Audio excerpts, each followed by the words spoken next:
Side থেকে দে।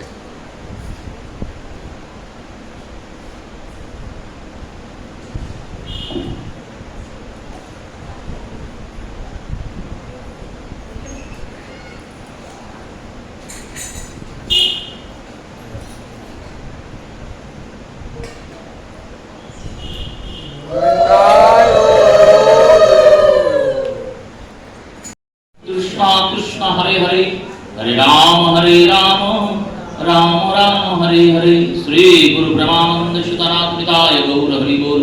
श्री गुरु ब्रह्मानंद सुतनाथ निकाय गौर हरि बोल।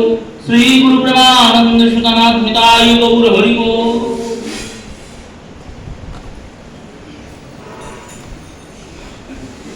नारायणं नमस्कृत्य नरं चैव नरोत्तमं देवीं सरस्वतीं व्यासं ततो जयोमुदीरये।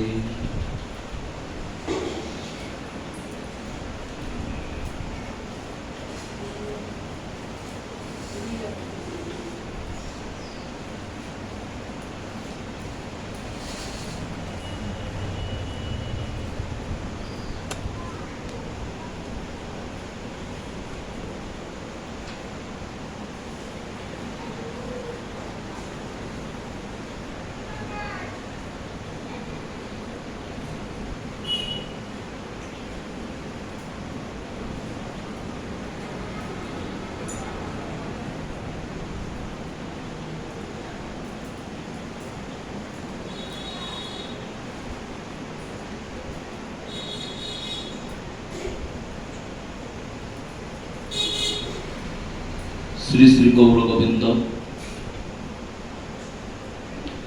মকরন্দ মাধুর্য লীলালব্ধেষু সজ্জন বৈষ্ণব বৃন্দ শ্রদ্ধেয়া মাতৃমণ্ডলীর চরণে প্রণাম পূর্বক পদ্মকাল শ্রীহরি কথা, শ্রী গোবিন্দের কথা, শ্রী গোবিন্দের প্রকাশ্য রূপ, শ্রী গোবিন্দের দ্বিতীয় স্বরূপ, কলি কলেশ নাশকারী, অপার সংসার পারকারী, ব্যাস রচিত সুখমুখ উদ্গারিত ভাগবত অমৃত আস্বাদনের সূচনা করছি।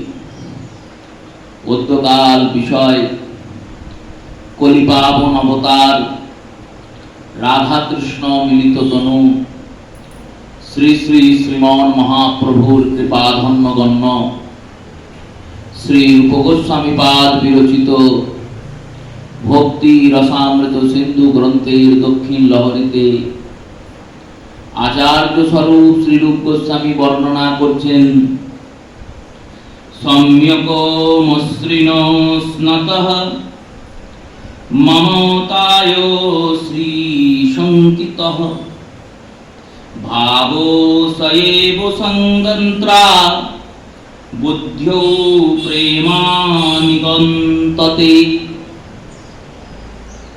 গৌড়ীয় বৈষ্ণব জগতের যে দর্শন, সেই দর্শনের একটা রূপরেখা শ্রীকৃষ্ণ চৈতন্য মহাপ্রভু দক্ষিণ ভারতে গিয়ে অঙ্কিত করেছিলেন। রামানুজাচার্য সম্প্রদায়ের আচার্যগণ যখন প্রভুর কাছে এলেন আর এসে প্রশ্ন করলেন, শ্রীমদ্ ভাগবতে প্রহ্লাদজি 9টি ভক্তি অঙ্গের কথা বলেছেন। শ্রবণম কীর্তনম শ্রী বিষ্ণু স্মরণম অর্চনম বন্দনম পাদ সেবনম দাস্য সখ্যশ্চ আত্মনিবেদনম। এই 9টি অঙ্গের যাজনা একটি মনুষ্য দেহে করা খুব কঠিন। একসঙ্গেই 9টি অঙ্গের যাজনা করা খুব কঠিন। শ্রবণ কীর্তন, বিষ্ণু স্মরণ, অর্চন, বন্দন, পাদ সেবন এত দূর অবধি না হয় করা যাবে। যদ্রূপী পাদ সেবন অর্থে সাক্ষাতে পাদ সেবন নয়। পাদ সেবন মানে চরণের সেবা করা। ভগবানের চরণ সেবা সাক্ষাৎ তো আমরা পাবো না। এখানে পাদ সেবনকে শ্রীজীব গোস্বামী টিকা করে বলেছেন অনুরাগ পূর্বক কৃষ্ণ সেবনম। প্রেম ভরে গোবিন্দের বিগ্রহের সেবা করাটাই পাদ সেবন।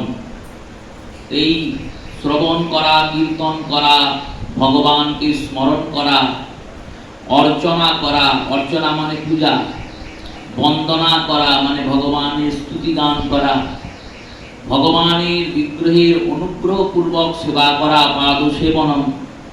এত দূর অব্দি কোনো জীব দেহ করতে পারবে, একসঙ্গে একই দেহেই করা সম্ভব।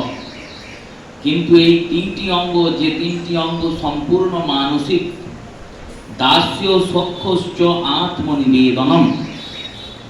দাস্য অর্থাৎ আমি ভগবানের দাস আর তিনি প্রভু। এবার এই দাস ভাব যদি গ্রহণ করা হয়, তাহলে দাস কোনোদিন কি সখা হতে পারেন? তো সখা হতে পারেন না। গোবিন্দ সখা হতে দিলেও দাসের কখনোই সখা হওয়া যাবে না। শ্রীরামচন্দ্র হনুমানজিকে আলিঙ্গন করছেন, আর আলিঙ্গন করে বলছেন, তুম মম প্রিয় ভরত সম ভাই, তুমি আমার ভরতের সমান ভাই। সখা, ভাই মানে তো সক্ষরস। কিন্তু হনুমানজি কি তাই বলে নিজেকে ভাই ভাবতে শুরু করলেন? বলে কখনোই ভাবতেন না। তিনি বারবার বলছেন, অহম রাম দাসম, আমি রামের দাস। তাই দাস সখা হতে পারবে না। আবার সখার উপরের যে সর্বোচ্চ অঙ্গ আত্মনিবেদনম, আত্ম শব্দের বিশ্লেষণ অর্থ করলে সম্পূর্ণ নিজেকে নিবেদন করাই হলো আত্মনিবেদনম। দেহটা গোবিন্দের সেবায় নিয়োজিত থাকবে। থাকবে মানে 1 ঘন্টা 2 ঘন্টা নয়, 365 দিন 24 ঘন্টা। আর মনটাও 365 দিন 24 ঘন্টা নিয়োজিত থাকবে কৃষ্ণ সেবায়। আর তার সঙ্গে আত্মাটাও দিবারাত্র কৃষ্ণের স্মরণ করবে। এবার এই রকম ভক্তি অঙ্গ একত্রে এক দেহে যাজনা করা সম্ভব নয়। আবার যদি একসঙ্গে যাজনা না করা হয়, তাহলে কোনটাকে গ্রহণ করা যায় আর কোনটাকে ত্যাগ করা যায়, কোনটাকে করা যাবেই বা করতেই হবে আর কোনটাকে না করলেও হবে, সেটা ঠিক কে করে দেবে? ভারী বিড়ম্বনা। রামানুজাচার্যের আচার্যবঙ্গের মধ্যে যারা তৎকালীন দক্ষিণ ভারতীয় আচার্যগণ, তারা কলিপাবন অবতার গৌরাঙ্গ সুন্দরের চরণ দেখে তাকে চিনতে পেরেছিলেন। কারণ ভক্ত চেনা যায় মরণে, আর ভগবান চেনা যায় চরণে। মহাপুরুষের চরণ, সেই চরণ দীর্ঘায়িত হয়, নখগুলি 10টি সুস্পষ্ট থাকে, কিন্তু চরণের তলায় কোনো চিহ্ন থাকে না। মহাপুরুষের চরণের চিহ্ন হয় না। ভগবত তত্ত্বেরই একমাত্র চরণে ও হস্তকমলে চিহ্ন থাকে। 3 প্রভু সীতানাথ, নিত্যানন্দ, শ্রী গৌরাঙ্গ, আর 2 জন শ্রীল গদাধর আর শ্রীবাস, এই পঞ্চতত্ত্বের মধ্যেও গদাধর শ্রীবাসের চরণ চিহ্নের উল্লেখ কোথাও পাওয়া যায় না, বা চরণের চিহ্ন কোথাও দেখতে পাওয়া যায় না। কিন্তু এই 3 প্রভুরই চরণের চিহ্ন আছে, আর 3 প্রভুর এই হস্তকমলেও চিহ্ন আছে। গৌড়ীয় বৈষ্ণব অভিধানে হরিনাম হরিদাস বাবাজি তিনি এই চিহ্নগুলি উল্লেখ করেছেন এবং চিত্রগুলিও এঁকে দিয়েছেন। সেই রূপে মহাপ্রভুর চরণে যখন এই চিহ্নগুলি দেখলেন, কিছু চিহ্ন থাকে অতি বিশেষ চিহ্ন, কিছু চিহ্ন থাকে মায়িক চিহ্ন। যেমন ভগবান গোবিন্দের দক্ষিণ চরণে বৃদ্ধাঙ্গুষ্ঠের তলায়, বুড়ো আঙুলের তলায় একটা চিহ্ন আছে, সেটা হলো জপ চিহ্ন। এই জপ চিহ্ন অনেক মনুষ্য শরীরেও দর্শন হয়, পায়ে হয়তো হয় না, কিন্তু হাতে, গায়ে, হাতের তালুতে এইরকম স্থানে দর্শন করা যায় পূর্বজন্মের সুকৃতি বা দুষ্কৃতি অনুযায়ী। কিন্তু চরণে দর্শন সচরাচর হয় না। এই জপ চিহ্ন মায়িক চিহ্ন। এই চিহ্ন হয়তো মহাপুরুষ বলে কারুর চরণে থাকতেই পারে, কিন্তু সুদর্শন চক্রের চিহ্ন তো আর কারুর চরণে থাকবে না, গদার চিহ্ন তো কারুর চরণে থাকবে না, শঙ্খের চিহ্ন, ধনুর চিহ্ন, পাশ চিহ্ন এগুলিও থাকবে না। এই সমস্ত যে দিব্য চিহ্নগুলি, এই চিহ্নগুলি দেখে আচার্যগণ সিদ্ধ করলেন এবং মান্যতা রূপে গ্রহণ করলেন, শরণাগত হলেন মহাপ্রভুর যে ইনি ভগবান। সাক্ষাৎ ভগবান। ওই ভাগবতের শ্লোকের সঙ্গে মিলেও যাচ্ছে। ভাগবতে পূর্বেই বলে দেওয়া আছে যে আসন্ন কলিযুগে ভগবান কেমন আসবেন। কৃষ্ণ বর্ণ তেষা কৃষ্ণম সাঙ্গপাঙ্গস্ত পার্ষদম। শুধুমাত্র রূপ মিলছে তা তো নয়, গুণও মিলছে। কারণ রূপ যদি মেলাতে যান তাহলে অকৃষ্ণ রূপে অনেক আচার্যগণই এসেছেন। স্বয়ং মধ্বাচার্য তিনিও অকৃষ্ণ রূপ গৌরবর্ণ, স্বয়ং নিম্বার্কাচার্য তিনিও গৌরবর্ণ, স্বয়ং রামানুজাচার্য তিনিও গৌরবর্ণ, স্বয়ং শঙ্করাচার্য তিনিও গৌরবর্ণ। কিন্তু সাঙ্গপাঙ্গস্ত পার্ষদম, সাঙ্গপাঙ্গ নিয়ে কোনো আচার্য আসেননি মহাপ্রভুর আগে বা পরে, না ভূতম না ভবিষ্যতি। সেই রূপে কৃষ্ণ বর্ণম তেষা কৃষ্ণম সাঙ্গপাঙ্গস্ত পার্ষদম, যিনি কৃষ্ণ বর্ণের তিনি অকৃষ্ণ হয়ে গৌর রূপে অবতীর্ণ হয়েছে। আর সাঙ্গপাঙ্গস্ত পার্ষদম, সাঙ্গপাঙ্গ রূপী অস্ত্ররূপী পারিষদ নিয়ে এসেছেন। সাঙ্গপাঙ্গগুলি এক একজন এক একটি অস্ত্র। কিসের অস্ত্র বললেন? কলি নিধন অস্ত্র, ভবতারণ অস্ত্র। এরা কলিকে নিধন করছে আর ভব জগৎ থেকে, ভবমায়িক জগৎ থেকে আমাদের টেনে টেনে তুলছেন। প্রার্থনা গাইছেন নরোত্তম এই জন্য, ঠাকুর বৈষ্ণব জন মুই এই নিবেদন, মোর এই নিবেদন, মু বড় অধম দুরাচার, মজিয়া সংসার সুখে দিবানিশি দুঃখ নিশে, কেশ ধরি কর মোরে পার, আমায় চুল ধরে টেনে পার করো। কারণ আমি পার হবার নয়, আমি চেষ্টা করেও পারবো না, আর চেষ্টা করবও না। গৌর সুন্দরের কৃপা, গুরুদেবের কৃপা না হলে কেউ সংসার সাগর পার হতে পারবে না। তাই সাঙ্গপাঙ্গস্ত পার্ষদম এটাও মিলল। বলেন এর পরের লাইনটাও মহাপ্রভুর সঙ্গেই মিলছে। নাম সংকীর্তন যজ্ঞে প্রভেধস সুমেধস, যিনি নাম সংকীর্তন যজ্ঞের প্রবর্তন করবেন। এই নাম সংকীর্তন যজ্ঞ গৌর সুন্দর ছাড়া আর কেউ প্রবর্তন করেননি। তাই মিলিয়ে দিয়েছেন যখন, সিদ্ধান্ত যখন মিলে গেছে, ভাগবতের শ্লোকের সঙ্গে মহাপ্রভুর চরিত্রের আস্বাদন যখন মিলে গেছে, তখন তারা চিন্তা করলেন এই নববিধা ভক্তির মধ্যে কোন অঙ্গ যাজন করলে ভগবানকে পাওয়া যাবে, সেটা ভগবানই বলতে পারেন।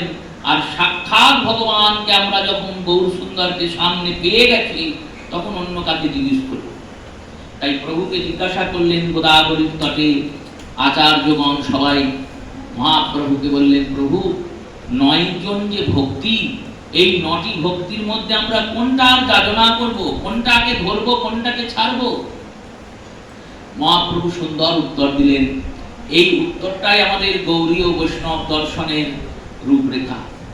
অন্যান্য বৈষ্ণব দর্শনের সঙ্গে গৌরীয় বৈষ্ণব দর্শনের পার্থক্য এখানে। অন্যান্য বৈষ্ণব দর্শন মানে ফিলোসফি, অন্যান্য দর্শন, অন্যান্য ফিলোসফির সঙ্গে আমাদের আচার্যদের ফিলোসফির পার্থক্য এইখানে। অন্যান্য দর্শনে ভগবানকে পাওয়ার দিকে জোর দেওয়া হয়েছে, বলা হয়েছে তোমরা ভগবানকে পাওয়ার চেষ্টা করো। ভগবানকে পাওয়ার যে চেষ্টা তার নাম ভজনা, ভগবানকে পাওয়ার যে চেষ্টা তার নাম সাধনা। গৌরী আচার্যগণ কি সেটাই জোর দেননি? বললেন না, সেটাই জোর দেননি। মহাপ্রভু এইটাই গাইছেন, রূপরেখা তৈরি করছেন। বলছেন ভজন মধ্যে শ্রেষ্ঠ হয় নববিধা ভক্তি, কৃষ্ণ প্রেম কৃষ্ণ দিতে ধরে মহাশক্তি। এই মহাশক্তিধর নববিধা ভক্তি, এরা প্রত্যেকটি কৃষ্ণ প্রেম দান করতেও কৃষ্ণকেও দান করতে সমর্থ। শ্রী জীব গোস্বামীপাদ ভাগবত সন্দর্ভ নামক গ্রন্থে নববিধা ভক্তির ৯টা দৃষ্টান্ত তৈরি করে দিলেন। বললেন শ্রবণ মানে হচ্ছে শোনা। যদি কেউ কায় মনে বাক্যে নিষ্ঠা করে শ্রবণ করে, তাহলে শুনেও সে কৃষ্ণ পেতে পারে। পরীক্ষিত রাজা পেয়েছেন। এটা মুখের কথা নয়, একটা করে দৃষ্টান্ত দিচ্ছেন যে এরা পেয়ে গেছেন শুধু এই অঙ্গটা যাজন করে। ৭ দিন ৭ রাত ২৪ ঘন্টা পরীক্ষিত রাজা শুধু হরিকথা শুনে গেছেন। আর এই ৭ দিন ৭ রাত হরিকথা শুনে যখন তিনি দেহত্যাগ করছেন, তখন দেহত্যাগের পর তিনি গোবিন্দকে প্রাপ্তি করলেন। এবং প্রাপ্তিটা মুখে বলে দিয়ে হলো না, ভাগবতের অন্তে দ্বাদশ স্কন্ধে গিয়ে বর্ণনা হচ্ছে, শ্রী সুখদেব যখন বিদায় নিলেন, চলে গেলেন, জিজ্ঞেস করে গেলেন যে তোমার কি আর মৃত্যুকে ভয় করছে? পরীক্ষিত বললেন, কিসের ভয়? মৃত্যু তো আমার হবেই না। যদি মৃত্যু হতো তাহলে ভয় থাকতো। আমার তো এই দেহটার নাশ হবেই, আর এটার তো নাশ এমনিতেও হবে, অমনিতেও হবে। একটা দেশলাই কাঠির বাক্স থেকে একটা দেশলাই কাঠিতে বের করা হয়েছে। এবার বের করার পরে যখনই ওই বারুদে দেশলাই কাঠিটা ঘষে দেওয়া হবে আর দেশলাইটায় আগুন ধরে যাবে, তখন ও তো ছাই হবেই। ওকে আর কোনোভাবেই তুমি রক্ষা করতে পারবে না, কারণ ওর আগুন জ্বলে গেছে, ও ছাই হবে। তেমনি যেদিন আমরা জন্মিয়ে গেছি সেদিন থেকেই ঠিক হয়ে গেছে আমরাও একদিন ছাই হব। চেষ্টা করেও তুমি আটকাতে পারবে না, ছাই তোমায় হতেই হবে। পরীক্ষিত বললেন, আমি এমনিতেও মরবো, অমনিতেও মরবো। এই 7 দিন যদি হরিকথা না শুনতাম তাহলে মরার পর আবার জগতে আসতাম। 7 দিন হরিকথা শুনেছি, শুনে যখন মরবো তখন হরিকেই পাবো, আর জগতে আসবো। কারণ অনবরত 7 দিন হরিকথা শুনে আমার হৃদয়টা একবারে শুদ্ধ হয়ে গেছে। যেমন গঙ্গা স্নান করার পর মুহূর্তেই মনটা শান্ত, শুদ্ধ, স্নিগ্ধ হয়ে যায়। সদ্য পাতক সংহন্ত্রী, সদ্য দুঃখ বিনাশিনী, সুখদা মোক্ষদা গঙ্গে, গঙ্গেয়েব পরমাগতি। সেই পরমগতি প্রদানকারী গঙ্গাতে স্নান করা মাত্র হৃদয়টা যেমন শুদ্ধ, শান্ত হয়ে যায়, প্রশান্ত হয়ে যায়। কোনো চিন্তা, কোনো ভাবনা, কোনো মাইক লোভ, কোনো কাম, কোনো ক্রোধ, কোনো মোহ, কোনো মদ, কোনো মাৎসর্য কিছু মনের মধ্যে থাকে না। মনটা একবারে সুন্দর, স্নিগ্ধ, সুন্দর হয়ে যায়। সেই সময় কৃষ্ণ স্মরণ সব থেকে ভালো হয়। সেই সময়ে যদি কেউ মৃত্যুবরণ করে তাহলে তার স্মরণটা তো গোবিন্দেই থাকবে। আর যদি গোবিন্দের স্মরণ করে করে কেউ মৃত্যুবরণ করে, ভগবান গীতায় কথা দিয়েছেন, ইয়ং ইয়ং বাপি স্মরেণ তজ্জেত কলেবরং ত্বং ত্বং প্রাপ্তি তত্রহ অর্জুন। যে যেমন যেমন স্মরণ করে দেহ ত্যাগ করবে, মৃত্যুর পর সে তেমন হয়েই জন্মাবে। তাই মৃত্যুর সময়ে যদি কৃষ্ণ স্মরণ থাকে, কৃষ্ণকে পাওয়াতে কোনো রকম দ্বিধা, কোনো রকম দ্বন্দ্ব থাকবে না। পরীক্ষিত বলছেন, আমি তো অনবরত ভাগবত গঙ্গায় স্নান করেছি, তাই ভাগবত গঙ্গায় স্নান করে আমার চিত্তে ওই গোপালের সেই বাল্যলীলা, গোবিন্দের সেই মাধুর্য লীলা, এইগুলোই আমার হৃদয়ে পটে ফুটে উঠছে। আমি রাজা ছিলাম, আমার সংসার ছিল, আমি বিরাট বড় ভোগী ছিলাম, আমার বহু সন্তান ছিল, বহু রানী ছিল, এসব আমার কিছুই মনে আসছে না, শুধু গোবিন্দের চিন্তাটাই মনে আসছে।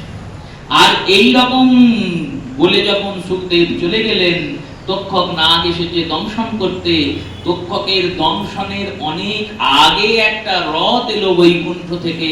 সেই রথে পরীক্ষিতের আত্মাটা বসে চলে গেল, আর পরীক্ষিতের ওই নিথর দেহটা তক্ষক দংশন করল।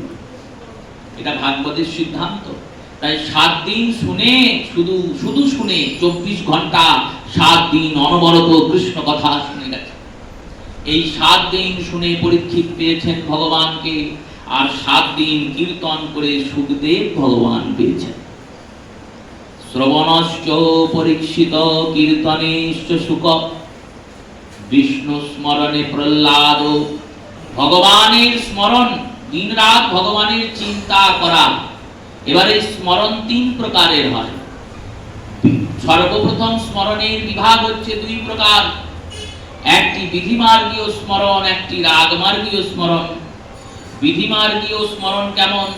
বলেন, বিধিমার্গীয় স্মরণ হচ্ছে 3 প্রকারের: চিত্র স্মরণ, সেবা স্মরণ, আর লীলা স্মরণ। কি? চিত্ত স্মরণ। চিত্র মানে ছবি। ভগবানের যে বিগ্রহের সেবা করছেন বা দর্শন করছেন বা চিত্রপটের সেবা করছেন, সেই চিত্রটার স্মরণ। কেমন স্মরণ? হুবহু স্মরণ। হুবহু, যতক্ষণ না সেই হুবহু স্মরণ হচ্ছে ততক্ষণ ছাড়লে হবে না। যেমন কোনো চিত্রকার সে ছবি আঁকে, ছবি আঁকাটা তখনই সফল হয় যখন কারোর ছবি হুবহু আঁকতে পারে। তখন আমরা বলি, বাহ, একবারে হুবহু হয়েছে, একবারে রবীন্দ্রনাথের ছবি রবীন্দ্রনাথই মনে হচ্ছে। রবীন্দ্রনাথের ছবি রাম ছাগলের মতো মনে হলে তো হবে না, রবীন্দ্রনাথের মতোই দেখতে হবে।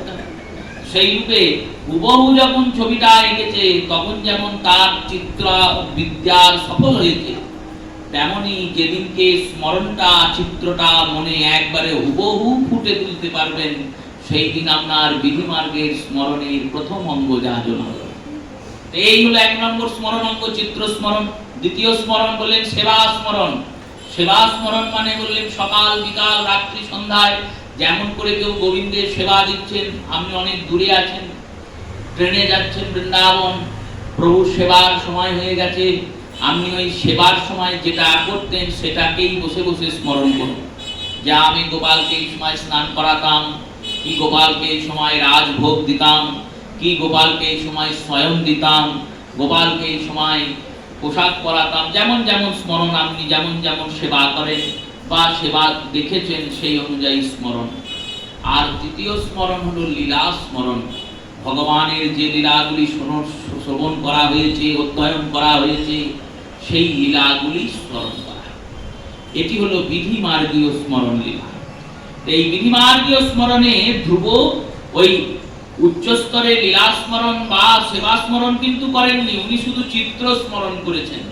নারদ বলেছেন ভগবান শান্তাকার, শান্তাকারম ভুজগশয়নম পদ্মনাভম সুরেশম, সেই ভগবান যিনি শান্ত, যিনি অপরূপ সুন্দর দেখতে, পীত বসন পরিহিত, চতুর্ভুজ, শঙ্খ চক্র গদা পদ্মধারী, গলায় বনমালা আছে, মাথাতে সুন্দর কিরীট আছে, গলাতে কৌস্তব মণি আছে, আর সুন্দর কানে কুণ্ডল আছে, মৃদুমন্দ হাসছেন ভগবান।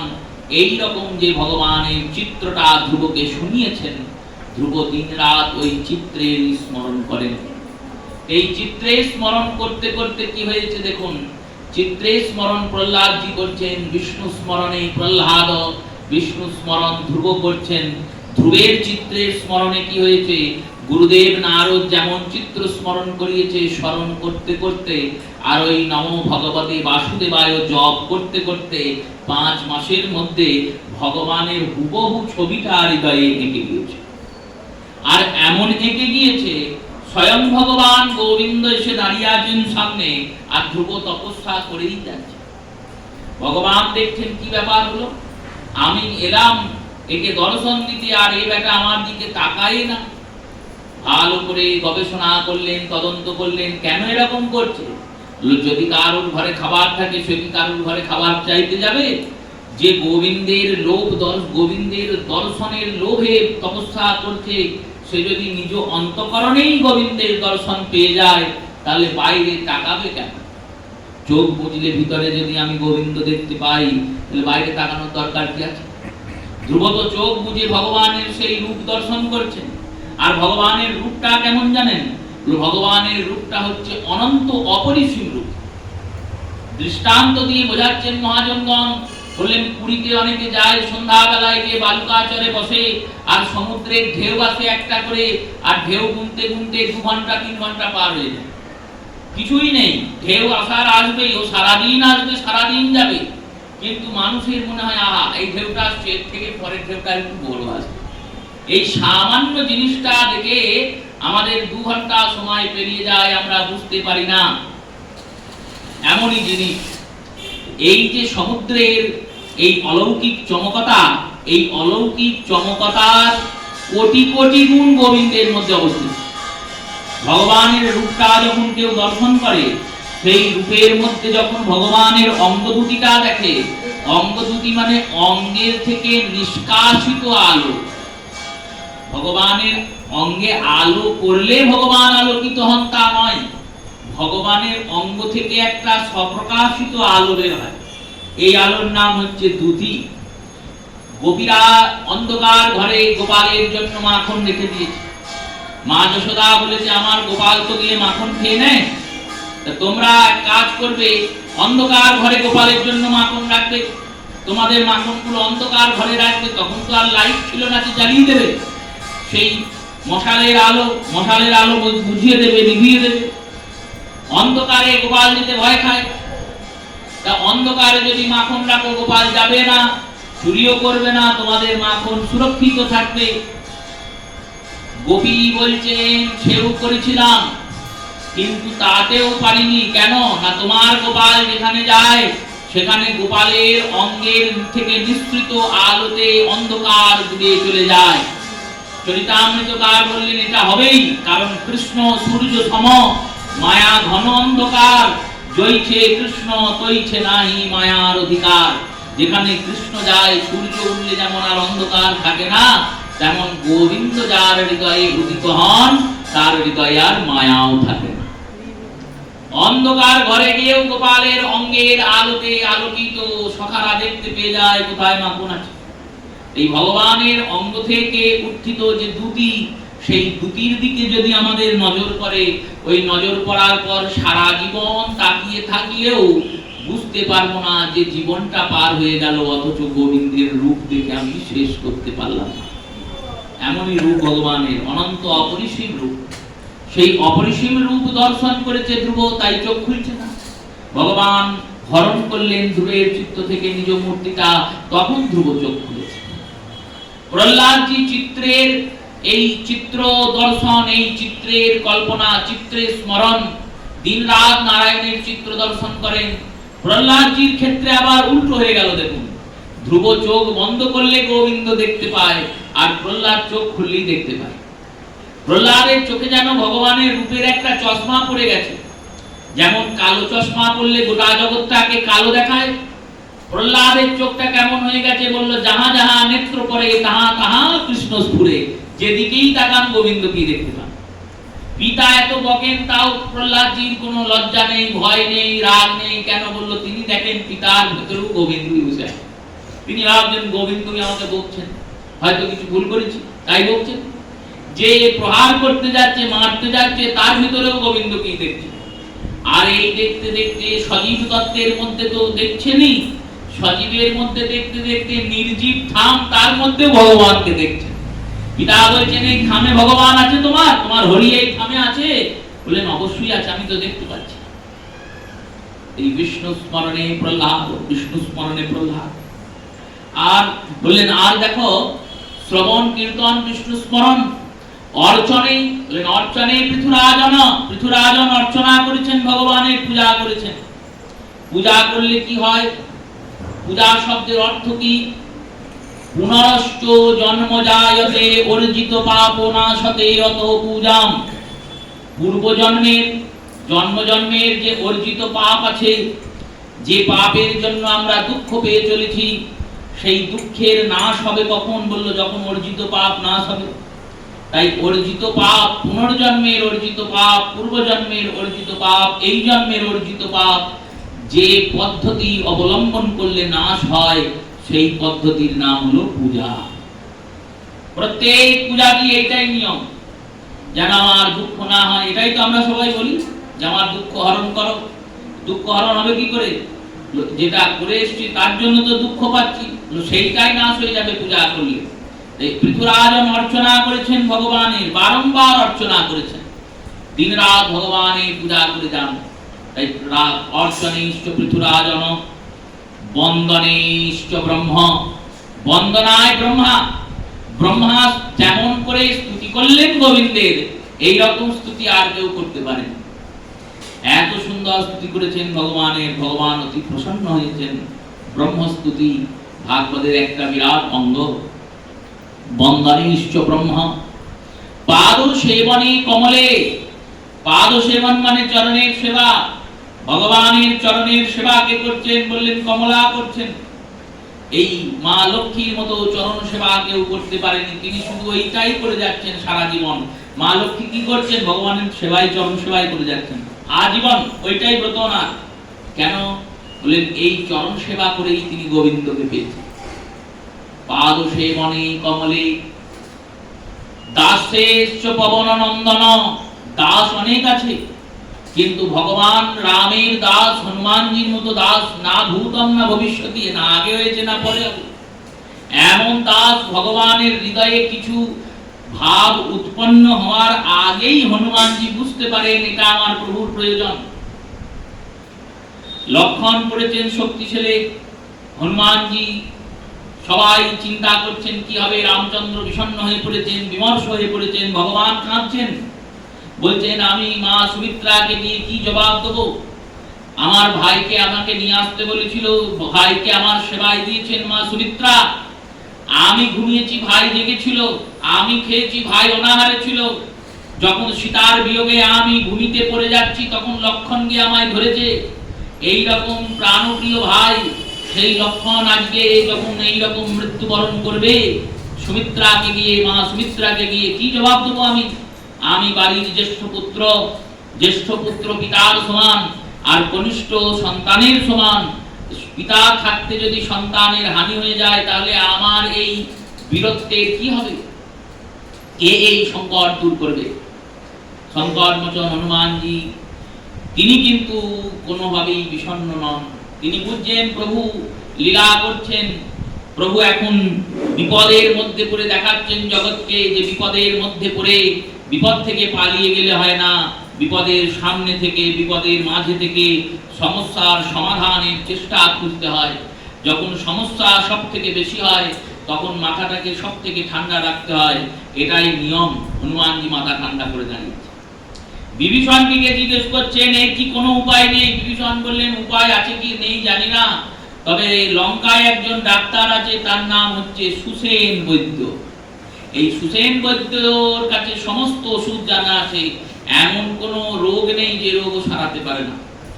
ধন্বন্তরীর শিষ্য সুসেন বৈদ্যকে যদি তুলে নিয়ে আসা যায় তাহলে এই রোগের কিছু হয়তো নির্মূল হবে। হনুমানজি বললেন ভাই সুসেন বৈদ্য থাকে কোথায়? না লঙ্কার দক্ষিণ পূর্ব কোণ ঈশান কোণের পাশেই সুসেন বৈদ্যের স্থান। ঈশান কোণে শিবের মন্দির, শিব মন্দিরের পাশেই সুসেন বৈদ্যের স্থান। হনুমানজি বিরাট রূপ ধারণ করে একবারে উড়ে চলে গেলেন লঙ্কায়। আর লঙ্কায় গিয়ে সুসেন বৈদ্যকে বললেন না যে চলুন ডাক্তারবাবু লক্ষণকে দেখতে যেতে হবে। কেন? বললে কি আর যাবে নাকি? যাবে না তো। যাবে না কেন? যাবে না এই কারণেই লক্ষণ শত্রু। লক্ষণ যদি দেহরা আগে তাহলে রাবণের উন্নতি হবে। এবার রাজ কর্মচারী কি রাজার বিদ্রোহ করবে? করবে না। তিনি গোটা বাড়িটা সমেত সুসেনকে তুলে নিয়ে চলে এলেন। সুসেনকে আনতে বলেছিলেন, বাড়ি সমেত নিয়ে এলেন। কেন? হনুমানজি চিন্তা করছেন ডাক্তারকে নিয়ে যাব, যদি ব্যাগ না নিয়ে যায় তাহলে ডাক্তার বলবে ব্যাগ নেই, আমি ইনজেকশন দেবো কি করে, ওষুধ দেবো কি করে? তখনকার দিনে তো ব্যাগ ছিল না, বৈদ্যদের যত ওষুধ পত্র সব নিজেদের বাড়িতেই থাকতো। তাহলে বাড়িটা সমেত নিয়ে যায়, যেটা লাগবে ওখান থেকেই ব্যবস্থা করবে। বাড়ি সমেত তুলে নিয়ে আবার যখন সুসেন বললেন যে যাও দ্রোণগিরি পর্বত নিয়ে, দ্রোণগিরি পর্বত তো আনতে বলেনি, বলে যে দ্রোণগিরি পর্বতে বিশল্য করবি আছে, এই গাছটা নিয়ে আসতে। হনুমানজি গিয়ে দেখছেন খুঁজে বেড়ানো মুশকিল, পাওয়া মুশকিল, সময় বেশি নেই, গোটা পর্বতটাই নিয়ে যায়, যতটা কাজে লাগবে লাগবে, তারপরেও যদি কেউ অসুস্থ হয় তাদের কাজে তখন লাগবে। এই যে সেবা, সেবার তৎপরতা, এই দাস্য সেবার তৎপরতা হনুমানের মতো আর কারোর মধ্যে নেই। তাই দাস্যশ্চ পবন নন্দন সখ্যশ্চ অর্জুন। সখা অনেক আছেন ভগবান, কিন্তু অর্জুন এমন সখা যে সখা নিজ হিত শুধু করেননি। সুবল শ্রীরাম রাম বসুদামকে কি তাহলে জীব গোস্বামী ছোট করে ফেললেন? বললেন না, এনারা তো নিত্য পরিকর, এনারা তো ভগবানের নিত্য সখা। এই সখারা নিত্য ভগবানকে আনন্দ দান করেন, ভগবানের সঙ্গে খেলাধুলায় মেতে ওঠেন, ভগবান নিত্য এনাদের সঙ্গে বিভিন্ন লীলা আদি করেন। কিন্তু অর্জুনকে নাম দিলেন কেন সখ্যশ্চ অর্জুন? বললেন অর্জুন শুধু নিজ হিত করেনি, জগৎ হিত করেছে। অর্জুন চাইলে গীতা না শুনলেও পারত, অর্জুন সব জানে। অর্জুনের মতো মহান ধর্মজ্ঞ কেউ নেই, কারণ ইনি সামান্য কোনো ব্যক্তি নন। পূর্বের নরনারায়ণ, সেই নারায়ণই হচ্ছেন ভগবান কৃষ্ণ, আর নর হচ্ছে অর্জুন। ধর্ম ঋষির পুত্র নর আর নারায়ণ ঋষি ভগবানের অবতার। সেই নরনারায়ণ অবতারের নর অবতার হচ্ছেন অর্জুন, অর্থাৎ ভগবানেরই অংশকলা। অর্জুন স্বয়ং ভগবানের অংশকলা, তিনি জানেন সব। জানেন বলেই গীতার প্রথম অধ্যায়ে ধর্মের পাঠ ভগবানকে শুনিয়ে দিয়েছেন। হে ভগবান, যদি নিজের হাতে নিজের গোত্র হত্যার পাপ করা হয় তাহলে কুলক্ষয় হয়, কুলের ক্ষয় হলে ধর্মের নাশ হয়, ধর্মের নাশ হলে স্ত্রীরা অধগামী হয়, স্ত্রীরা অধগামী হলে বর্ণসংকর উৎপন্ন হয়, এগুলো সব ধর্মের কথা। এই কথাগুলো অর্জুন যে শুনিয়েছেন, কেন শুনিয়েছেন? ভেতরে ভরা আছে তাই তো বলেছেন।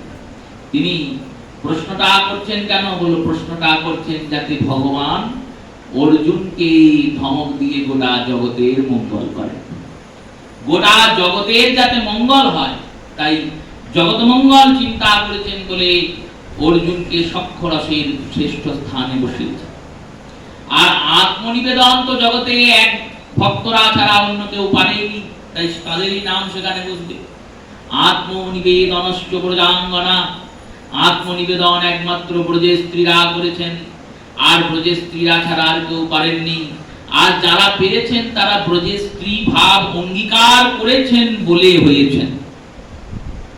ব্রজের স্ত্রী ভাব অঙ্গীকার না করলে গোপীয়ানুগত্য বিনে ঐশ্বর্যের জ্ঞানে কোটি জন্ম যদি ভজে না পায় ব্রজের ব্রজেন্দ্র নন্দনে। যদি গোপী না হন তাহলে গোপীনাথকে পাবেন না, আর গোপী হতে গেলে সর্বস্ব গোবিন্দকে দিতে হবে, তবেই গোবিন্দ গ্রহণ করবেন। সেই 9টি অঙ্গের নট সিদ্ধান্ত স্থাপনা করেছেন জীব গোস্বামী। মহাপ্রভু বললেন ভজন মধ্যে শ্রেষ্ঠ হয় নববিধা ভক্তি, কৃষ্ণ প্রেম কৃষ্ণ দিতে ধরে মহাশক্তি।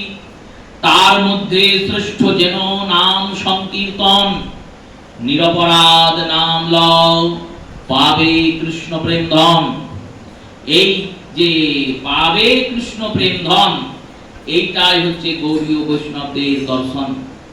গৌড়ীয় বৈষ্ণব আচার্যগণ বললেন কৃষ্ণকে নিয়ে আমার কোনো লাভ নেই, তিনি যেমন আছেন তেমন থাক। আমরা গোবিন্দকে পাওয়ার জন্য ভজনাও করি না, সাধনাও করি না।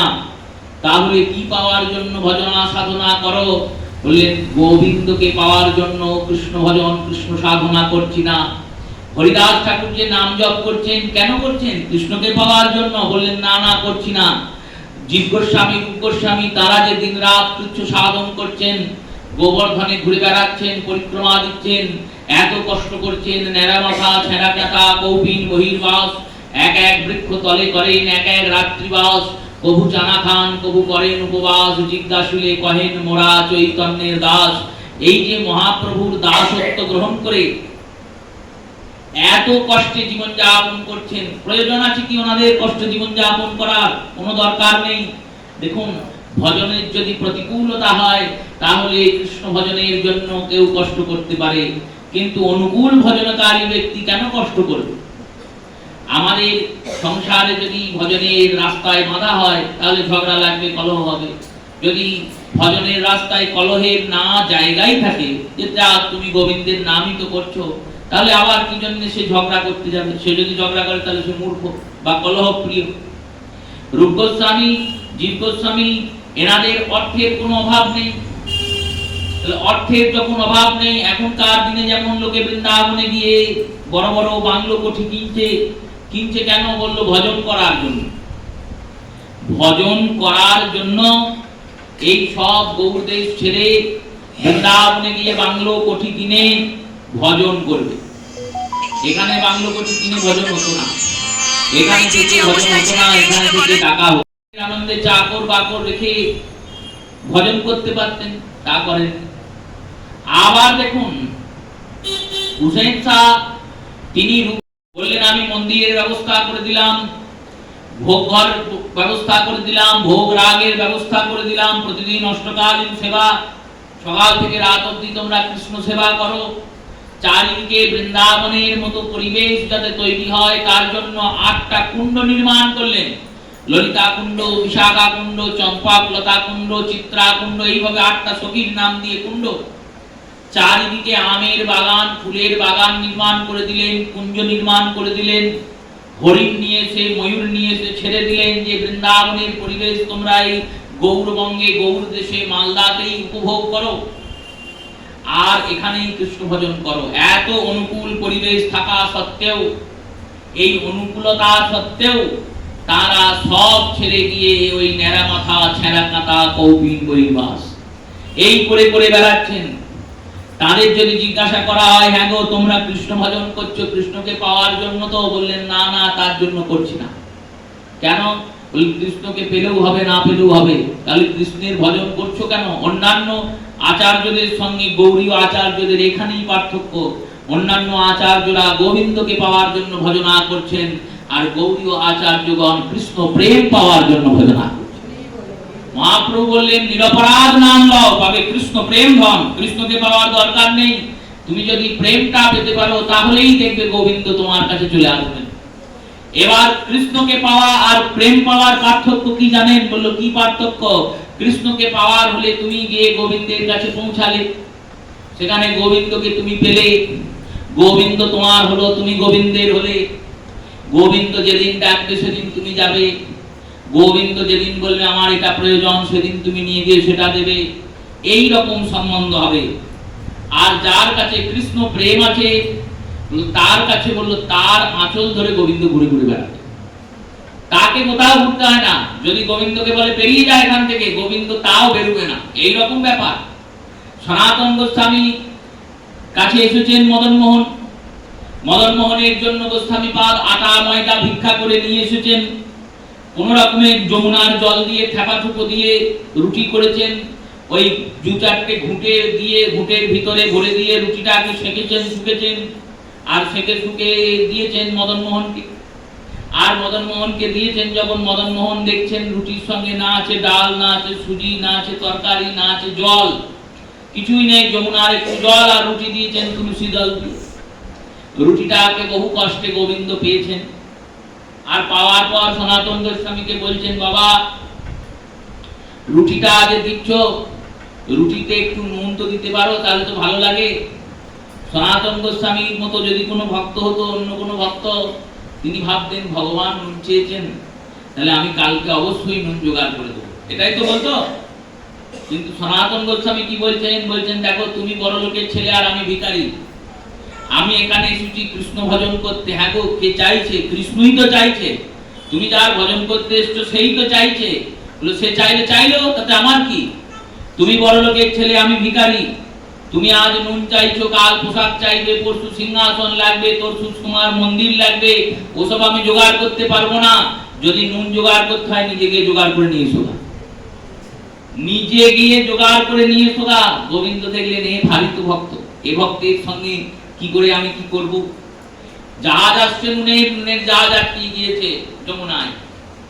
ছোট্ট রাখাল বালক হয়ে গিয়ে বলছেন, এক বস্তা নুন গিয়ে আদিত্য টিলায় ফেলে দাও, ওখানে এক বাবা আছেন, তার গোবিন্দের সেবাতে নুনের প্রয়োজন, তিনি কাউকে কিছু বলেন না, কাউকে কিছু চান না, আমাকে কথা প্রসঙ্গে বলছিলেন, আমি শুনেছি, তা এক বস্তা নুন নিয়ে গিয়ে ফেলে দাও গা, দেখবে তোমার জাহাজের নোঙর খুলে যাবে, তোমার জাহাজ আটকানো থাকবে না, চলে যাবে। নুন নিয়ে গিয়ে দিয়েছেন মদনমোহনে, আর বলে গিয়েছেন যে এইবার যদি বিক্রি করে আমার লাভ হয়, যা লাভ হবে সেই লাভের টাকা দিয়ে আমি মদনমোহনের মন্দির করে দেবো। তাহলে মন্দিরের জোগাড় কে করলেন? গোবিন্দ নিজেই করলেন। কেন এরকম করছেন? বললে এনাদের কাছে ওই প্রেম ধনটি আছে, প্রেম ধন আছে বলে ব্রজবাসীরা ভগবানকে পাত্তা দেয় না। এমন ব্রজবাসী বলেন, তুমি রাজার ছেলে, তা আমি কি করব? এসেছেন ভগবান খেলা করতে শ্রীরামের সঙ্গে, শ্রীরামের সঙ্গে খেলা হচ্ছে দৌড়াদৌড়ি খেলা, কাঁধে নিয়ে গাছ অব্দি দৌড়ানো। এবার ভগবানকে কাঁধে নিয়েছেন শ্রীরাম, শ্রীরাম কাঁধে নিয়ে মনের আনন্দে দৌড়াচ্ছেন, কারণ আমি আজকে গোবিন্দকে কাঁধে নিয়েছি। পরের দিন খেলাতে মোর এসেছে, আর মোর হয়েছে ভগবানের। এবার হিসাব অনুযায়ী ভগবানকে শ্রীরামকে কাঁধে করতে হবে। ভগবান ভাবতেন ও তো ভক্ত কাঁধে করেছে, ঠিক আছে, আমি ভগবান, আমি ভক্তকে কাঁধে করব, এও কি হয়? শ্রীরামকে বলছেন, শোন, আমি রাজার ছেলে আর তুই প্রজার ছেলে, আমি হলাম ভাবি রাজা আর তুই হলি ভাবি প্রজা। তা রাজার ছেলে হয়ে আমি তোকে কাঁধে করব? রাজা কি প্রজাকে কাঁধে করে? এটা কি ঠিক? এই কথা শুনে অন্য ভক্ত যদি হতো তারা কি বলতো? তো তারা বলতো, না না, ঠিকই বলেছো গোবিন্দ, এটা তো ঠিক নয়, আমি ভক্ত, তুমি ভগবান, ভক্তের কাঁধে ভগবান যাবে, এটা তো একবারে সর্বসমর্থ, সর্ব জায়গায় বিদিত, সর্বরূপে সমর্থিত, সর্বরূপে গৃহীত। কিন্তু ভগবানের কাঁধে ভক্ত যাবে, এটা আবার কিরকম হয়ে গেল? ভগবান ভক্তকে কাঁধে নেবেন, এ তো ঠিক নয়। কিন্তু শ্রীরাম তো ব্রজবাসী, তিনি তো প্রেম ভান্ডার। এই প্রেমের জোর দেখুন, ভগবানকে বলছেন শোনো, বন্ধুত্ব করার আগে মনে ছিল না তুমি রাজার ছেলে? তুমি রাজার ছেলে হয়ে যখন বন্ধুত্ব করেছো তখন সমান হয়ে গিয়েছি। কালকে আমি তোমায় কাঁধে নিয়েছি, তুমি আজকে আমায় কাঁধে নাও। আর নাও বলেও ক্ষান্ত নয়, কাঁধে চেপেও পড়েছেন, আর ভগবান শ্রীরামকে কাঁধে নিয়ে দৌড়াচ্ছে। সুখদেব বলছেন এই ব্রজেই থাকা সম্ভব, অন্য কোথাও সম্ভব নয়। মহাপ্রভু বললেন এই ব্রজবাসীদের এত জোর কোত্থেকে? এরা প্রেম ধনে ধনী। এই প্রেম ধন দিয়েছেন কে? বললো যিনি ধনী তিনি তো দিয়েছেন। ধনীকে না রায় ধনী এই প্রেম ধন দিয়েছেন। রাধা রানীর নাম রায় ধনী, তো রায় ধনী কেন? রায় ধনী কারণ ইনি প্রেম ধনের ভান্ডারী, প্রেম ধন প্রদান করতে ইনি প্রস্তুত সব সময়। সেই প্রেম ধনে ধনী রাধা রানীর ধনে এনারা ধনী। এই প্রেম যদি আমরা পাই তবেই কৃষ্ণকে পাবো। প্রেম পেলে কৃষ্ণকে পেলেও ভালো, না পেলেও ভালো। কেন বললেন? প্রেমের আনন্দেই বুঁদে থাকবে সাধক। ওই প্রেমের আনন্দে এমন বুঁদে থাকবে যে কৃষ্ণকে পাওয়ার আনন্দ ভুলে যাবে। শ্রী লোকনাথ গোস্বামী পাদ বসে আছেন, গোবিন্দ আর রাধা রানী তারা দুটো ছোট্ট বালক বালিকা সেজে গিয়েছেন। আর গিয়ে লোকনাথ গোস্বামীকে বলছেন আমরা একটু স্নান করতে যাচ্ছি বাবা। ঠাকুর দুটো এখানে থাকলো। ঠাকুর দুটো রেখে গিয়েছেন স্নান করতে, আর ফিরে আসেননি। দুপুর হয়ে গেছে, ভাবছেন ঠাকুর দুটো কোত্থেকে এলো, খোঁজও করেননি, মালা জপিয়ে যাচ্ছেন। ওই ঝোলা থেকে গোবিন্দ কথা বলছে, ঝোলার ভিতর গোবিন্দ ভরা আছে। রাধা বিনোদ, সেই রাধা বিনোদজি বলছেন কথা, হ্যাঁ গো আমাদের দুপুর হয়ে গেল, অনেকক্ষণ ধরে আমরা আছি অভুক্ত, কিছু খাওয়ার ব্যবস্থা করো। লোকনাথ গোস্বামী বললেন আমি কেন ব্যবস্থা করব? যারা তোমায় দিয়ে গেল তারা ব্যবস্থা করবে। ভগবান বলছেন তারা কি দিয়ে যায়? আমাদের ইচ্ছা না হলে কি আর আমরা আসি? আমরাই তো তোমার কাছে এসেছি সেবা নিতে। লোকনাথ গোস্বামী বললেন কি সেবা দেবো? যা জুটবে তাই খেতে হবে, কিন্তু আমি যা নিয়ে আসবো ভিক্ষা করে, যেদিন ভিক্ষা জুটবে সেদিন খেতে পাবে, যেদিন জুটবে না সেদিন জল খেয়েই থাকতে হবে। আমিও জল খেয়ে থাকি, তুমিও থাকবে। ভগবানকে গাছের কোঠরে রেখে দিয়েছেন আর নিজে ভজন করছেন। এই রকম এত নিষ্ঠার ভজন, তা সত্ত্বেও ভগবান তাদের কাছে কেন আছেন? প্রেম ধন আছে। শ্রী রূপ গোস্বামী পাদ বললেন এই প্রেমটি কি করে প্রাপ্তি করা যাবে? সম্যক মসৃণেত শান্ত্য সম্মন্তয় অঙ্কিতঃ ভাবো স্বয়েব সন্দত্যা বুদ্ধে প্রেম নির্গন্ততে। যখন কোন সাধক সাধনা ভক্তি করবে, সাধনা ভক্তি মানে এই ভগবানের ভজনটাই হলো সাধনা ভক্তি। ঋষিক ঋষিকেশ উপাসনম, এই দেহের দ্বারা ভগবানের উপাসনা করা। চক্ষু গোবিন্দ দর্শন করবে, কর্ণ কৃষ্ণ কথা শুনবে, মুখ ভগবানের কীর্তন করবে, প্রসাদ পাবে, হাত ভগবানের সেবা, ভগবানের ভক্তদের সেবা করবে, চরণ ভগবান যেখানে যেখানে গমন করেছেন, লীলা করেছেন, সেই সেই তীর্থ মন্দির ধামে গমন করবে। মন সদা সর্বদা কৃষ্ণের চিন্তা, কৃষ্ণ ভক্তদের চিন্তা করবে। এই রকম ভাবে যখন তুমি এই অঙ্গগুলির যাজনা করবে, 64 প্রকারের যে ভজনের অঙ্গ, এই ভজন অঙ্গের যাজনা যখন তুমি করবে, যার মধ্যে আজকে একাদশী হরিবাসর, এই হরিবাসরটাও তো একটা ভজন অঙ্গ। হরিবাসর দুই ভাবে পালন করা হয়, কাম্য একাদশী আর নিষ্কাম একাদশী। কাম্য একাদশী মানে বললেন যারা কামনা নিয়ে একাদশী করছে। আজকে একাদশী তার মাহাত্ম্য আছে, সেই মাহাত্ম্য শুনে সেই অনুযায়ী নির্জলা একাদশী যারা করছেন বা অনুকল্প প্রসাদ গ্রহণ করে একাদশী করছেন, ওই কামনাটি নিয়ে, যেমন পুত্রদা একাদশী আছে, পুত্র হয়, কোন মা চিন্তা করেছে আমার যদি পুত্র হয়, যদি পুত্রদা একাদশী করেছেন নির্জলা। এই এরকম যারা কামনা নিয়ে একাদশী করছেন তারা কাম্য একাদশী করছেন। ভগবানের ভক্তরা কেন করছেন? বলেন ভগবানের এটা প্রিয়, তাই আমরা করছি। ভগবান নিজ মুখে বিষ্ণু পুরাণে বলেছেন একাদশ্য দ্বাদশ্যাং মম প্রিয় তিথি একাদশী আর দ্বাদশী আমার অতি প্রিয় তিথি, কারণ নাসিকার ছিদ্র থেকে একাদশী আর দ্বাদশীর সৃষ্টি হয়েছে। ভগবান যখন নিঃশ্বাস ত্যাগ করেছেন তখন এই একাদশী মহারানীর সৃজন হয়েছে। উৎপন্না একাদশী মাহাত্ম্যে তার বর্ণনা আছে। মূঢ় দৈত্যকে নাশ করার জন্য ভগবান গোবিন্দের নিঃশ্বাস থেকে এই একাদশী উৎপন্ন হয়েছে। ভগবান বলেছেন, দেখো এইটা যেমন আমার প্রাণ থেকে উৎপন্ন হয়েছে, প্রাণ মানে বায়ু, তেমনি এই একাদশী যারা করেন তারাও আমার প্রাণ প্রিয়, তাদেরকে আমি ভালোবাসি। কেন বলো? তারা আমার একাদশী করছে। এই একাদশী ব্রত এই কারণে করা, হরিতোষণ। এই যে সাধনা, এই সাধনার নাম সাধনা ভক্তি, দেহ দ্বারা ভগবানের সাধনা। এবার এই ভক্তিটা করতে করতে কি হয় বললো, হৃদয়টা ভগবানের জন্য আদৃত হয়। আদৃত মানে ঘনীভূত হয়, ভগবানকে ভালো লাগতে শুরু করে। ভগবানকে যখন ভালো লাগতে শুরু করে তখন শরীরের মধ্যে অনেকানেক লক্ষণ পরিলক্ষিত হয়।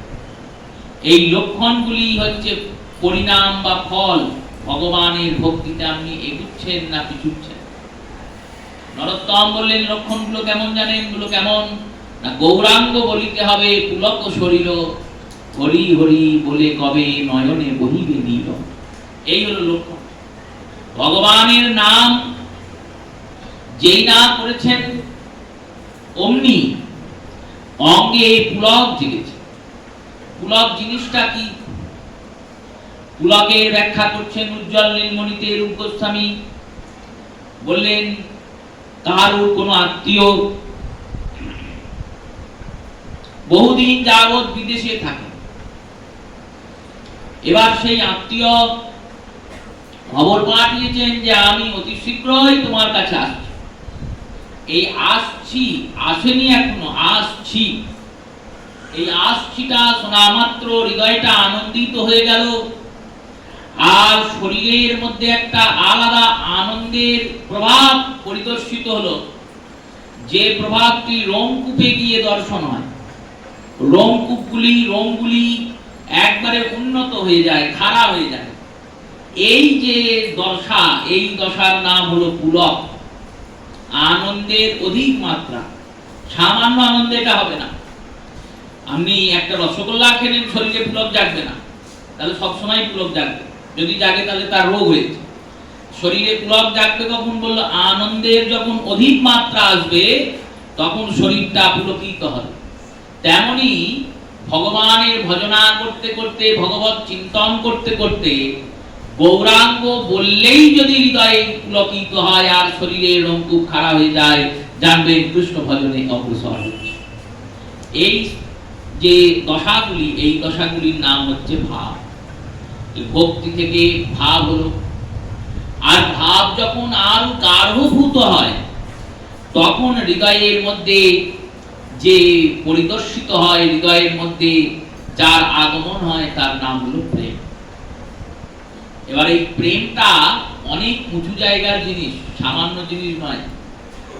এই জড়জগতের মধ্যে যেটা দেখা যাচ্ছে এটা একটা প্রেমের ছায়া মাত্র, প্রেম নয়, এটা ছায়া মাত্র।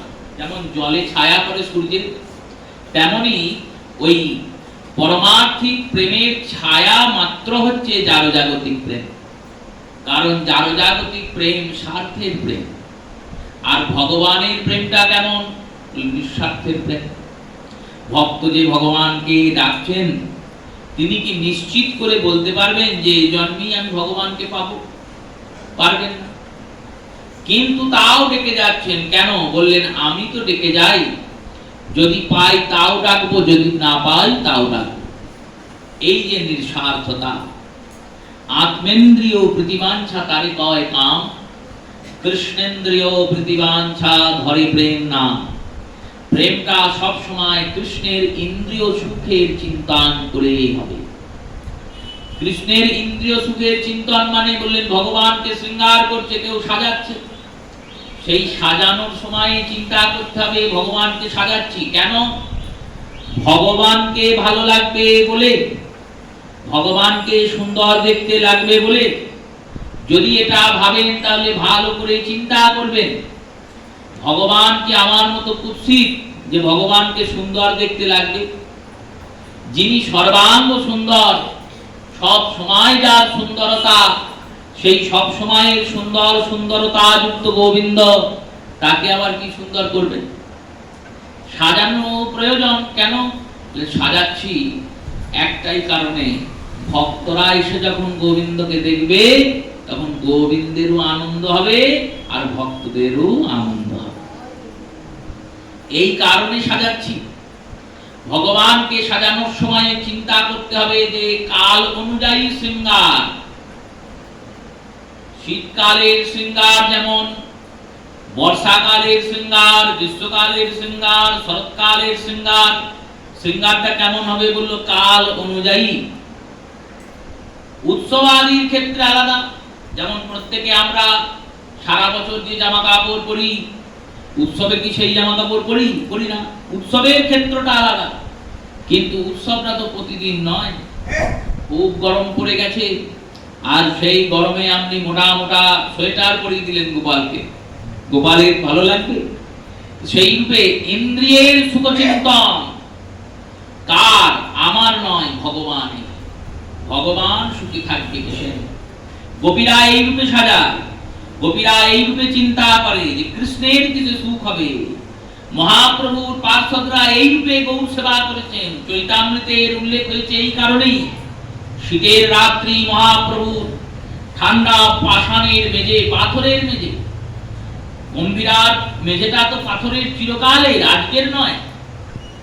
মন্দির, পুরী মন্দির যেমন পাথরের, ওই রাধাকান্ত মঠ গম্ভীরা সেটাও তেমনই পাথরের, চিরকালের, কাশী মিশ্রের আলয়। সেই পাথরের মেঝেতে মহাপ্রভু শুয়ে আছেন। এক ভক্ত ক্যাঁথা নিয়ে এসেছেন তৈরি করে, প্রভুকে বলেছেন প্রভু ক্যাঁথাতে শয়ন করুন, তাহলে ঠান্ডাটা কম লাগবে। মহাপ্রভু বললেন হবে না। কেন? না, 5টা জিনিসকে সন্ন্যাসীকে বর্জন করতে হয়। সেই 5টা জিনিসের মধ্যে একটা জিনিস হলো শয্যা। সন্ন্যাসী কখনো শয্যায় শুতে পারে না। শয্যায় যদি শোয় তাহলে সন্ন্যাসী? শয্যায় শোয়া যাবে না, তাহলে কম্বল নিয়ে আসি, তাও হবে না। কি দরকার? এই দেহটা তো গোবিন্দের, গোবিন্দ ভজন করার জন্য যেটুকু রাখা দরকার সেটুকু রাখলেই হবে।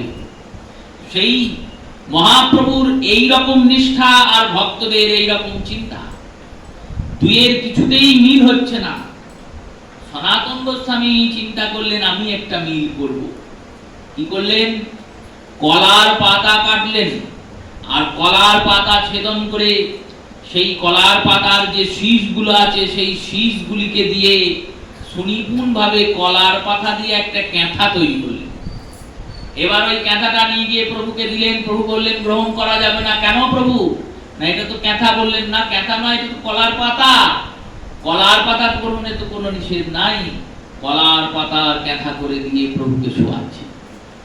গোপীরা যখন মঞ্জুরি ভাবে ভগবানের শয়ন সজ্জা শৃঙ্গার করছেন ফুল দিয়ে, যারা ফুলের দোকানদার তারা আসে 2-4টে ফুল ঝুলিয়ে চলে যায়, আর গোপীরা নিজের অনুকম্পনে ফুল তুলে এনেছেন, সাজাচ্ছেন ফুলের সজ্জা। ভগবান শয়ন করবেন ফুলেরও বিছানায় আর ফুলের বালিশ। বালিশ তৈরি যখন করছেন ফুল দিয়ে, তখন সুসাবধানে ফুলের যে মোটাগুলো আছে সেগুলোকে কেটে কেটে ফেলে দিচ্ছেন, কারণ গোবিন্দ মাথা দিয়ে শোবেন, প্রভুর অঙ্গে যেন কষ্ট না হয়। এক গোপী নবীনা এসেছেন নতুন, সেই নবীনা গোপী তিনি ফুলগুলোকে দিচ্ছেন ভগবানের সজ্জাতে। 2-1টা ফুলের হয়তো মোটা থেকে গেছে। যিনি জ্যেষ্ঠা গোপী, প্রাচীন গোপী, তিনি এসে দেখছেন, বলছেন এই ফুলগুলির মোটাগুলোকে কেটে ফেলে দাও। গোপী বলছেন ওই 2-1টা মোটা থাকলে কি হবে? কি হবে জানো? কি হবে না, গোবিন্দের অঙ্গ কোমলাতি কোমল। পদ্ম ফুল যতটা নরম তার থেকেও নরম, মাখন যতটা নরম তার থেকেও নরম।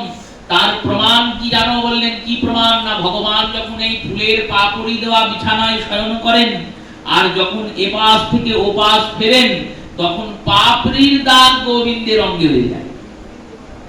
কারোর গায়ে পাপড়ির দাগ হয়? পাপড়ি কত কোমল, সেই কোমল পাপড়ির দাগও ভগবানের শ্রীঅঙ্গে হয়ে যায়। ভগবানের অঙ্গ কত নরম, সেই নরম অঙ্গে যেন ব্যথা না লাগে এই চিন্তা করে সেবা করতে হয়। গোপীদের সেবা এইরকম। কৃষ্ণ সুখতাৎপর্য এই তার চিহ্ন। ব্রজাঙ্গনার প্রেম হয় কামগন্ধহীন, কৃষ্ণ সুখতাৎপর্য এই তার চিহ্ন। কৃষ্ণের সুখ তাছাড়া আর কোনো চিন্তন না। সেই কৃষ্ণকে পাওয়ার যে প্রেম, সেই প্রেম পাবো কি করে? বললেন দুভাবে পাওয়া যায়। এক, নিজ সাধনার বলে পাওয়া যায়, ভজন করতে করতে ভক্তি, ভক্তি থেকে ভাব, ভাব থেকে প্রেম। আর দুই বললেন দ্বিতীয় হলো হরি প্রসাদীয় প্রেম। হরি প্রসাদীয় প্রেম কি না, কারুর প্রসাদে প্রেমটা পাওয়া যায়। আমি ভজনা করলাম দিয়ে পেলাম, যদি সামর্থ্য থাকে, যোগ্যতা থাকে, অবশ্যই পাবেন। আর হরি প্রসাদীয় প্রেম কি? বললেন সাধু, গুরু, ভক্ত এদের সেবা করলাম, আর এনারা কৃপা করে সেই প্রেম দান করে দিলে, সেই প্রেমেই আমি গোবিন্দ পেলাম। কালিদাস নামী মহাপ্রভুর এক ভক্ত, এই কালিদাস নামক ভক্ত, তিনি আসছেন, প্রভু একটা আম দিয়েছেন কালিদাসকে, নাও কালিদাস সেবা করো। কালিদাস মনের আনন্দে আমটা সেবা করেছেন। এবার সেবা করে আমের আঠিটাকে পুঁতে রেখেছেন, যেন কেউ না খায়, না ছোঁয়, ভেতরে রেখে দিয়েছেন প্রভুর দেওয়া প্রসাদ। ঝরু ঠাকুর নামক এক ভক্ত আছেন মহাপ্রভুর, তিনি সেটাকে দেখেছেন, তিনি মাটি খুঁড়ে ওই আমের আঠিটা বের করে প্রসাদ দিচ্ছেন। এবার পরের দিন যখন কালিদাস এসেছেন মহাপ্রভুর কাছে, প্রভু বলছেন ওই ঝরু ঠাকুরকে ডেকে আনো। কেন না, তুমি আমার ভক্ত আর ও তোমার ভক্ত। যে আমার ভক্ত সে তো ভক্তই, যে আমার ভক্তের ভক্ত সেও আমার ভক্ত। ভগবান গীতাতে বললেন, শোনো অর্জুন, যখন আমি কৃপা করি তখন কি করি জানো না, আমার যে ভক্ত তাকে কৃপা পরে করি, আগে আমার ভক্তের যে ভক্ত তাকে আগে কৃপা করি। ধ্রুব যাচ্ছেন রথে করে নিজের লোকে, মনে মনে ভাবছেন আমি তো এই ভজনা সাধনা কিছুই করতাম না, আমাকে তো মা কোল থেকে নামিয়ে দিয়েছিল সুরুচি মা। সুনীতি মাতা বললেন যাও বনে গিয়ে তপস্যা করো। যে মা ভজনে এগিয়ে দেয় সেই তো মা, আর যে মা ভজন হলে টেনে নিয়ে চলে আসে সে কিরকম বলো, সে সত্যি থেকেও খারাপ। আর এখন তো সবাই সেরকম, এটাই তো সমাজ। কৃষ্ণ ভজনে প্রেরণা কে দেবে? দেবে না। যদি আপনি ভজনে এগিয়ে যান, যদি আপনার নাম খ্যাতি সুখ্যাতি হয়, যদি আপনি ভক্ত রূপে পরিচিত হন, তখন দেখবেন সবাই মেনে নেবে। কিন্তু যখন আপনি চলা শুরু করবেন, সবাই পিছু টানা শুরু করবে। এটাই নিয়ম, এটাই জগৎ, এটাই সমাজ। যারা মহাপ্রভুকে নিন্দা করেছেন তারাই নবদ্বীপে আজকে মহাপ্রভুকে ভাঙিয়ে ভাঙিয়ে খাচ্ছেন। যে ব্রাহ্মণরা, যে গোড়া হিন্দুরা, যে গোড়া ধার্মিকগণ মহাপ্রভুকে বারবার বলেছেন এসব করা উচিত নয়, হরিনাম বন্ধ করো, সেই ব্রাহ্মণের দল আজকে বুক ফুঁকে বলে বেড়ায় আমরা মহাপ্রভুর দেশের লোক। কাটোয়ার বাইরে গিয়ে বৃন্দাবনে যখন যায়, সারা জন্মে গৌর বাড়ি আসে না, সেই লোক গিয়ে বলে আমরা কাটোয়ার লোক। কেন? বলে প্রসাদটা বেশি পাওয়া যাবে, সম্মানটা বেশি পাওয়া যাবে। এই তো মানুষের অভিরুচি। সেই রূপে ভগবানের এই যে প্রেম, ধ্রুব চিন্তা করলেন আমার মা সুনীতি বলেছিলেন বলে আমি ভজনা করেছি। সারথীকে বলছেন আমার মায়ের কি হলো? সারথী বলছেন ওই দেখুন আপনার মায়ের রথ আগে আগে যাচ্ছে। কেন যাচ্ছে? ভগবানের কৃপাটাই এইরকম, ভক্তকে কৃপা পরে করেন, ভক্তের ভক্তকে আগে করেন। তাই সেই হরিপ্রসাদীয় প্রেম পেতে গেলে আমাদের সাধু গুরু বৈষ্ণবের চরণ ধরতে হবে। সেই প্রেম যদি পান তাহলে গোবিন্দও পেয়ে যাবেন। তাই সর্বশেষ ভগবানের ভক্তদের চরণে যাতে রতি হয়, মতি হয়, সর্বশেষ গতি হয়। এই বছর পূর্ণ সেবা চৈত্র মাসে আমাদের রাধাকান্তের মন্দিরে সেই একাদশী তিথি, তার ফলে হরিকথাও হলো। আগামী বছর আসছে সামনের বছর ভালো করে কাটুক, আবার পয়লা বৈশাখ থেকে প্রভুর সেবা পাবো। প্রভুর সেবাতে বছরের প্রথম থেকে আনন্দে মেতে উঠবো। শ্রী গুরু প্রেমানন্দে সীতানাথ বিধায় গৌর হরি বল। জয় জয় রাধে কৃষ্ণ হরে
পর হরিবাসর হবে।